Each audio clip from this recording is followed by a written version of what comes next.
Hello, welcome back. Today I will talk a little bit more about King Paimon and the book that I have written, the Grimoire.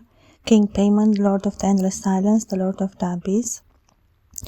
And there's always now a question, what comes new when I'm recording. It's almost like I leave it as a free space, a free type of understanding. No, it's always like it's not always easy to hear in that silence, to hear in that void, to understand, just because we are taught that silence is silent, and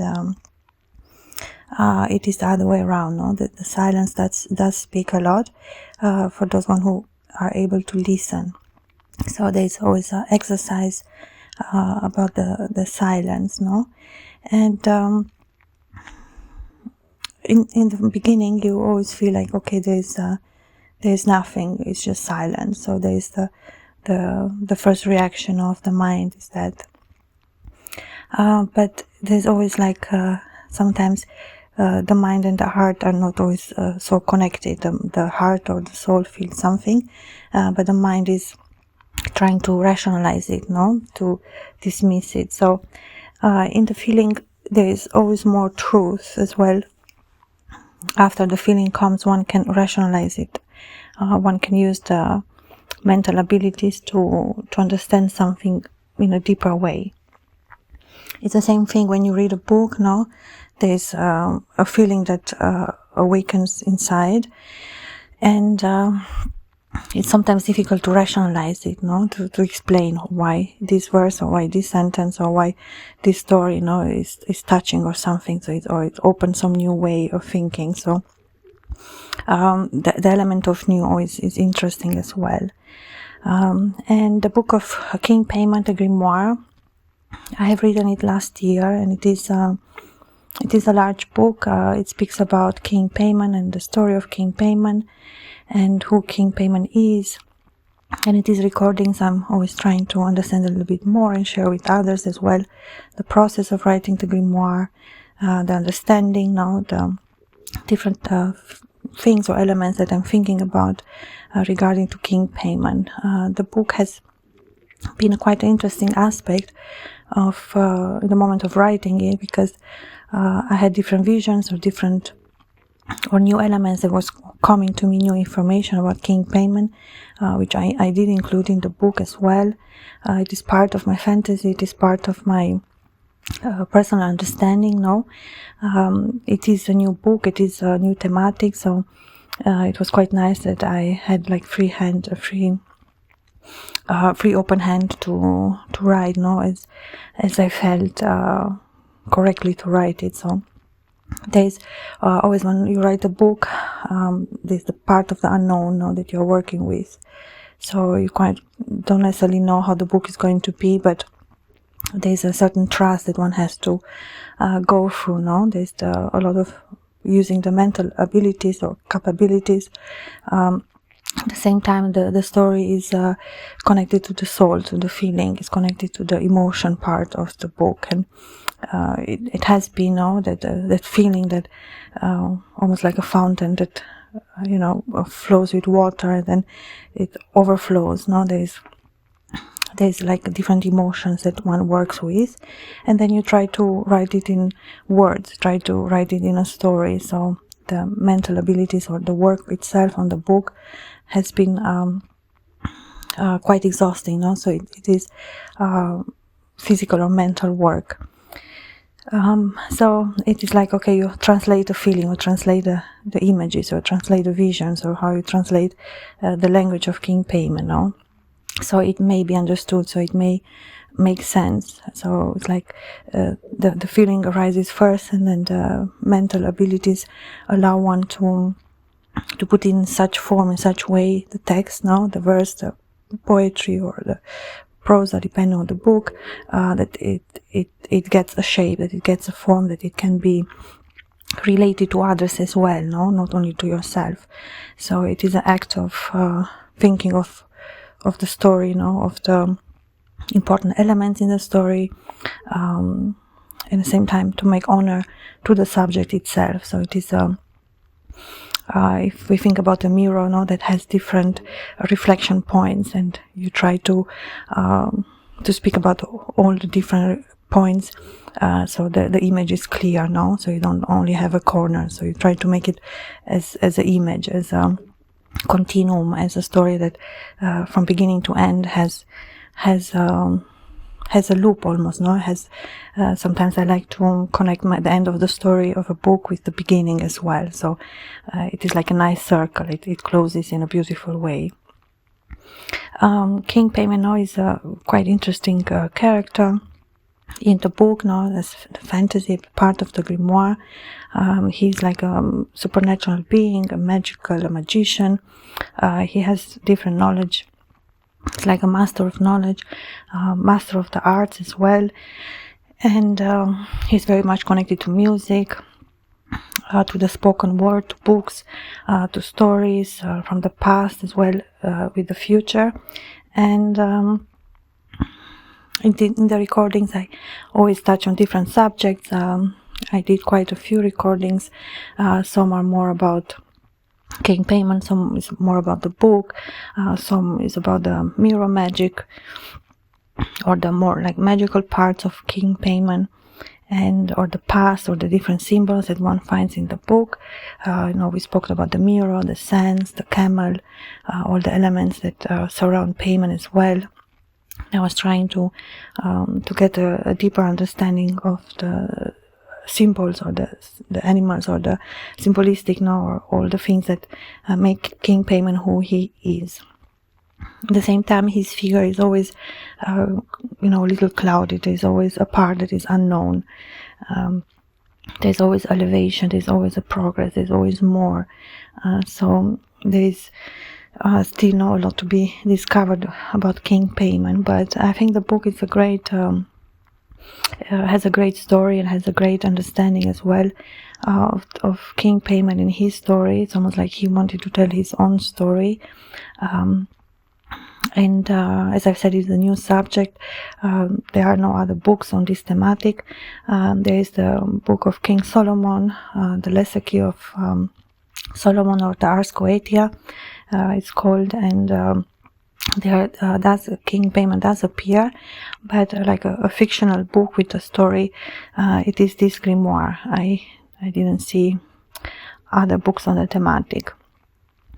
And as a writer, no one is always excited to touch upon a subject that has like a new element to it, because finally it's part of my mental abilities, or my inspiration, or my talent as well, my interest, that I reached the thematic, that I decided to write it, and the work that I put in, of course, the inspiration that I received from King Paimon. So there is a lot of different elements that come together now to be able to create a book.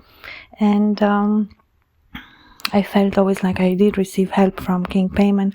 He did inspire me. He did I felt his presence while I was writing the grimoire. He did give me certain visions with him, the way like he appeared in front of my eyes. It's like a vision. Vision is something like you see it as in a dream, but you are awake. There's something for a short time. It's a strong image, doesn't go away. It's almost like a space that one can enter and observe. It's like a door opens and you're allowed to see through, or a window open. There's something new that appears, and it is quite interesting because it's somehow far away from time and space. It happens in the present, but it can be something from very long past, or it can be something from the future. It's always difficult to place it in a time, and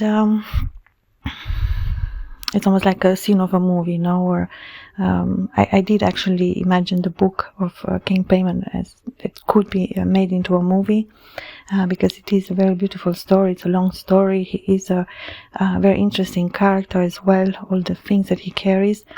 And other recordings I spoke about the void, the meaning of the silence, or the abyss, and how one can work with those elements as well.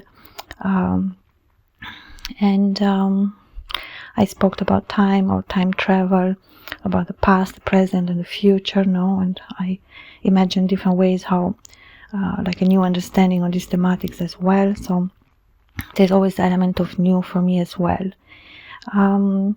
And I don't say that there cannot be errors. Maybe some of my ideas do have errors, but King Paimon always says in the seeking of truth, no, it doesn't matter, because even that error can bring one to the answer, to the correct answer. So the way is always a little hidden or a little cryptic or not so clear, but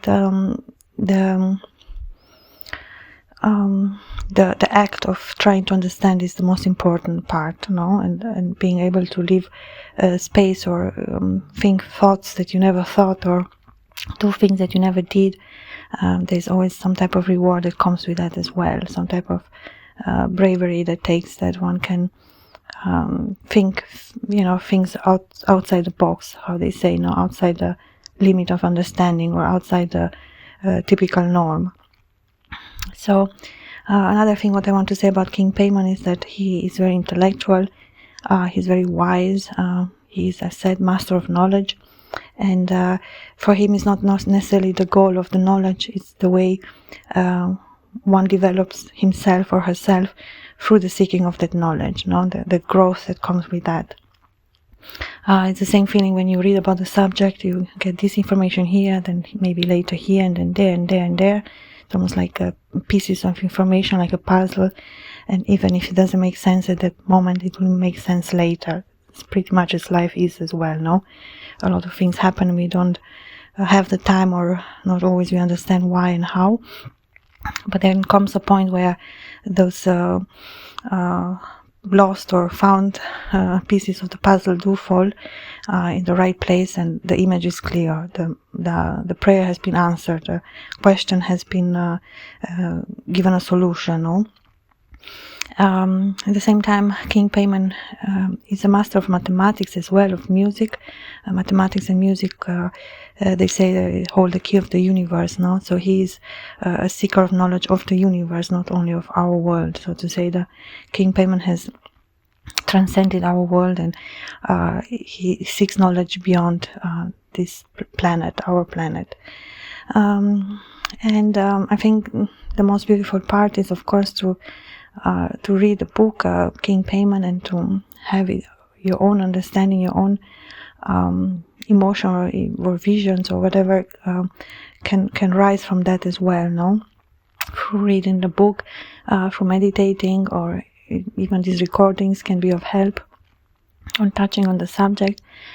For me, it is a very interesting subject, and it's always a feeling that I'm reaching for something a little bit more beyond my normal existence. There is a feeling of I'm reaching my hand into the unknown. No, this I'm trying to gather something new, or feel something new, or discover something new.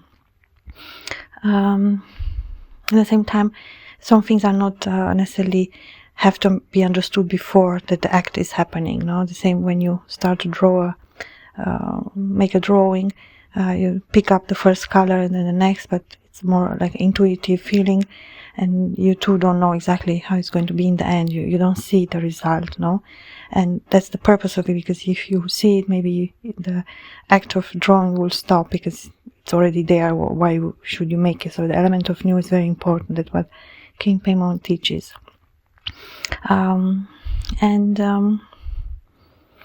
When playing music, King Paimon teaches as well, like the inner work of who you are and the reason. It's almost like a free mechanical art, no? Music, because it is mechanical. You use your hands, you use your body, you use a tool, no? Whatever instrument is, and then comes the element of the soul, of the inspiration, of your own vision, and that part should be left free. That there is an element in the music that, so it can come from that unknown, no? So it can be reached. There's a space that has to be left empty. That's the act of creation. It's a space that is empty, that waits to be fulfilled, waits to be acted upon, waits to be created. It's almost saying in that space Paimon works, in that space Paimon resides. It is connected to the abyss as well, because it represents something unknown, something untouched, something unseen, that has not been created until that moment. And no, so the act of creation is act of reaching into the unknown, or receiving something from the unknown, you know, created by your own hand, by your own inspiration. So it's a dialogue between the unknown and the person who acts upon, no? And the same with writing as well. It takes more time, but even if you have an idea or a vision how the book will be, or the subject, it's always a lot of new elements that come into that almost you didn't even choose. They entered in that space of the inspiration of the vision, that acts upon you as well, no? So it's connected to the person who creates it, who writes, what happens in their life, or what abilities they have, and there are a lot of new elements that come together, and it ends in the result, no?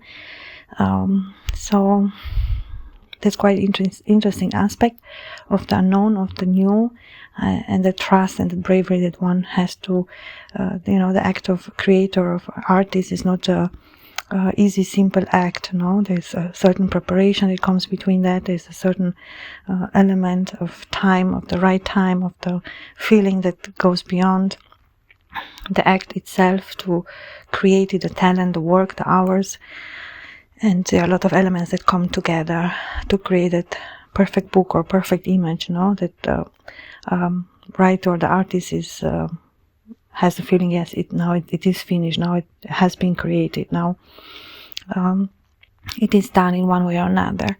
You don't even know sometimes how long it's going to take, no? Especially on a book, you don't really know how many pages or how long it's going to take one to write it. But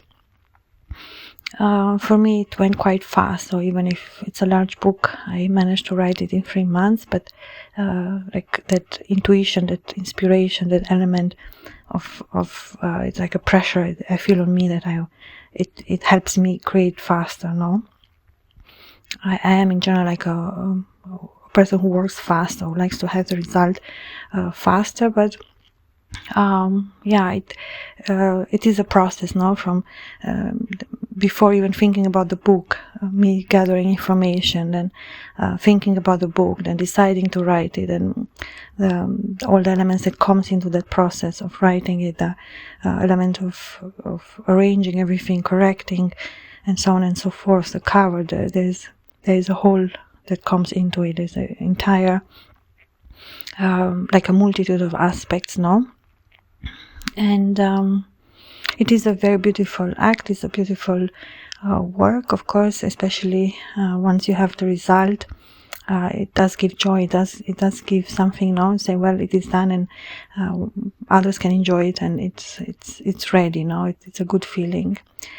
Thank you so much for listening. I'm going to continue another time to talk about the book King Paimon, Lord of the Endless Silence, The Lord of the Abyss, written by me, Anais Giulia.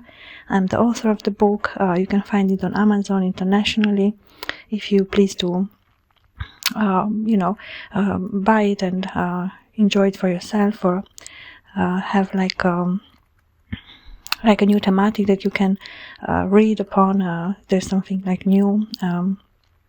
Of course, the connection that one has to the book, it's always a personal one, and I always like to leave it free. No, it's not to say the book is bad or good, but it's almost like individual relationship that one has with the book, that it's private. No, it's unique in itself. Thank you so much for listening. Until next time, bye.